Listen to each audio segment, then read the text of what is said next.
ल बधाई छ नेपाली ब्रो, राम्रो पुण्यको काम गरिस् जिन्दगीमा होइन। एउटै जग्गामा सँगै बाँच्ने मर्ने कसम खाएर सिन्दुर पोते गरेको श्रीमतीको ज्यान लिएर एकदम पुण्यको काम गरेछस् है। अब जेल जानु हुन त त धनड्डे छस्, के सुनहरू पैसाहरू कारहरू म यसरी चढ्छु पनि भन्दै थिइस्। अब धरौटीमा छुटिहाल्छस् होला होइन।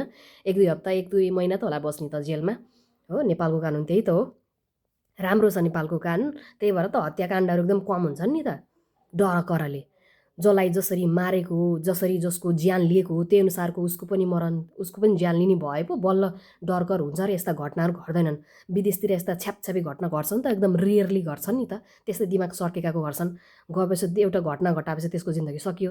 नेवारमा त त्यस्तो छैन होइन। गब्बा अगाडि खाइ नसक्नु ज्यान छ, जानु दाल भात तरकारी खानु, 1-2 महिना बसेपछि धरौटीमा छुटेर आउनु, अनि फेरि अर्कोको छोरीको अनि त्यसपछि ज्यान लिनु है त।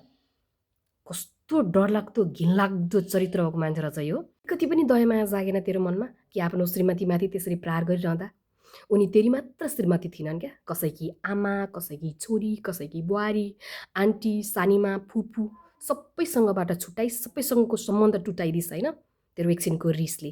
थुक्क नामर्द। अब यो अन्यायले पनि न्याय पाउँछ भने त मलाई लाग्दैन। डेसमेसै हुन्छ नेपालको कानुन हो, पैसा तिरेपछि छुट्टिन्छ।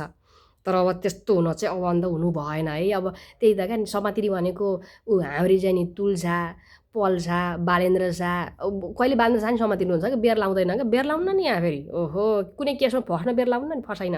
अनि जेलको त बेर लाउन यस्तो फसेको मान्छेलाई फेरि। अनि त्यहाँ रवि लामिछाने सर भनेको घर चाहिँ ढोका नकनक गर्दाखेरि ढोका खोलिसकेपछि त्यो घरभित्रै भेटिने मान्छेलाई चाहिँ चिपुक्क समात्ने लाने हो।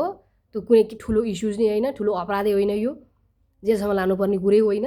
लाने उनका ड्युटी पुरा हार्ने। अरू त जुन जेन्युन चाहिँ अपराध, साँच्चीकै अपराध चाहिँ घटाएका छन्, घट्न घटाएका छन्, उनीहरू छैन, खोल्याम हिँड्छ, केही गर्दैन।